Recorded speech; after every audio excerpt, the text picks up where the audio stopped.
Oscar viewership, 26.5 million. Every year, the population of the United States increases, and the viewership of the Oscars goes down. Coincidence? I think not. Joining us now on the line is Ann Coulter, best-selling author. Go ahead, Ann. What's your theory on the decline of the Academy Awards? Well, I'm probably the wrong person to ask because I never watch them. I didn't even know they were on last night until one of my friends called me. He was giving me updates. He's a Hollywood guy, giving me updates about every half an hour on their shout-outs to transgenders and intersectionality. So I gathered from his reports to me that the whole Me Too movement got sort of short shrift, and suddenly it became all about immigrants, more blacks in movies, transgenders, and intersectionality. I don't know what any of that has to do with Me Too, but I guess they don't want people to notice. I never hear about this like Harvey Weinstein type stuff in the country music industry. In fact, in the music industry at all, in the modeling industry, in well, there's a little I don't know, car manufacturers of America. You never hear about it in professional tennis. It's pretty much isolated to the one industry that has the ugliest men in the universe producing movies and TV shows with some of the hottest babes in the universe. Well, and an entire industry with zero morals. Well, Ann, I wanted to start off today by talking about the illegal alien of the week. I think you know who I'm talking about. This is in San Diego. Did you see this story? Andres Avelino Anduega, an illegal alien from Mexico previously arrested on gun, drug, and forgery charges. You say, so why is he being singled out when they're being arrested all the time for that kind of stuff? Well, it's more than that. When he pleaded guilty, he admitted that he assumed the identity of a Texas-born American citizen more than 37 years ago in 1980. Oh, yeah. Using it and 21 other invented or assumed identities, the illegal alien claimed more than $250,000 of SSI, supplemental security income benefits, over $100,000 in public health care benefits, and separately, $12,000 in SNAP food stamps, all while being deported twice, arrested on a variety of felony charges, and traveling between Mexico and the United States with impunity with his fraudulently obtained American passport. We're a nation of immigrants, Howie. He was only... That's all they have to say to this nonsense. I mean, this is the world that has been created by immigration, where you have the open borders, alleged Republicans like Paul Ryan saying that's not who we are, to the idea that we should, we're all set on the third world here now. We can cut that spigot off for a while. So we're just going to keep dumping more and more third world immigrants who rip off our government programs and government assistance, and then Paul Ryan turns around and says, oh, well, Social Security, Medicare, Medicaid, it's bankrupt. We're going to have to raise the retirement age for you Americans. No, I have an idea. How about stop allowing foreigners to rip off our government programs? And then I think there's enough to go around. Right. SSI, I know it's different than Social Security, but the money all comes out of the same pot. So this guy is in the country illegally, and he's stealing all this money. And at the same time, people like Chris Christie are going around saying, you know what, we're going to have to means test for Social Security. Well, I tell you what, let's get rid of the people like Andres Avelino Anduega first before we start any means testing. Let's American test for programs that are intended for Americans. Right. Let me read you some more. Americans paid into. And this is a special problem of immigration, because we are intentionally bringing in people from not only extremely backward cultures, but cultures as different from ours as humanly possible. And, by and large, America was always one of the most honest countries. They do these rankings. You can look it up on Google. I haven't done it for a while, but they do rankings of countries by honesty. And it used to be that America was one of the most honest. That's how you can have all these big government programs and don't have to spend 9 cents of every 10 cents or 90 cents of every dollar, looking for fraud and thievery.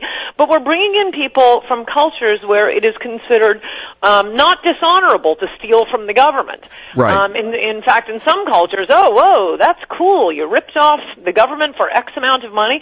There, as I think I've told you before, in one of the very sick honor-killing stories in that magnificent book, Adios America, that was captured on tape, because the FBI was watching the family for another crime. The guy can be the father who murders his daughter with a knife for dating a black boy at high school. He can be heard saying, "Oh, I love America. There's so many government programs to gain." Let me read you another paragraph here about this guy. He's the illegal alien of the week. Took $361,000 in welfare benefits.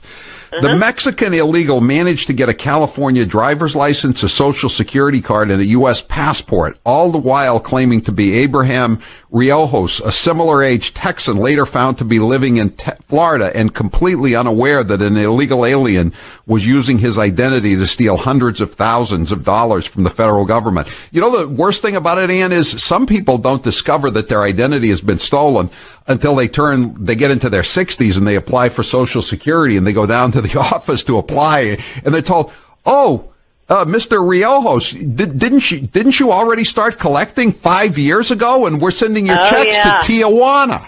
You know, I mean, this happens all the time. Yes, these are serious crimes, and Robert Mueller's worried about Russian bots putting together funny little rallies for and against Hillary Clinton. Yeah. And you know, I got another story here, which is a related story. It's from the U.S. Department of Agriculture. 35,891 food retailers around the country engaged in food stamp fraud. This was from 2012 to 2014, and it says that privately owned stores accounted for 100% of all welfare fraud, although they account for only 55% of all food stamp redemptions. So these are. Wait, I don't understand. What does that mean? Privately owned that stores? means little convenience stores, bodegas. The mom and pop. Yeah. Well, I could give you another number on that. Put in on Nexus food stamp fraud and the word Muhammad, and your computer will explode. Of the 35,891 food retailers that were engaged in food stamp trafficking, only 30 out of 36,000 were supermarkets, and only 42 were large groceries. By contrast, 26,000 were quote unquote convenience stores. Convenience stores. Yeah. And how about this? The report says, this is USDA, Department of Agriculture, the store violation rate rises in accordance with the level of urbanization. The most rural areas have the lowest violation rate. Huh. What's your theory on that, Ann? Wait till the immigrants find the rural areas. It'll change there, too. No, I tweeted this out a few weeks ago. I forget what it was in response to. It may have been some idiot, generally Republican, saying we have to raise the retirement age for Social Security or means test it, what you just said. And, you know, in 20 seconds, just put in food stamp fraud. It's stunning the amount of money that is stolen from our government by people you kind of can't blame them. They don't come from a culture where it's considered a bad thing to steal from the government. Yeah. But it's a big problem for us. They come to America, and we're like a Disneyland for foreign criminals. This is not a kind of crime our investigators, our police, our government is used to having to investigate. We're used to our own kinds of criminals. Well, you know, they do occasional investigations of these food stamp fraud at these stores, and I remember they did one a couple of years ago here in Massachusetts, and they had these little stores in Lawrence, which has a heavy immigrant population, and most of the fraud they were moving, quote unquote, they were having more food stamp transactions than giant supermarkets in the suburbs, you know. Yeah, and it'll take the government like 7 years to notice that. Right. Right. Exactly. That's what I noticed about on one of the, I think it was a Medicare scam that was written up in the New York Times a few years ago. I assume I put it in Adios America. But it's this home health aid business. They sign up all these people and claim they're sending home health aids. Usually there's not even a storefront where you go and get the home health aid. They're going to homes that don't exist. And in this New York Times report on it, which, like I say, it was like seven years ago, they said that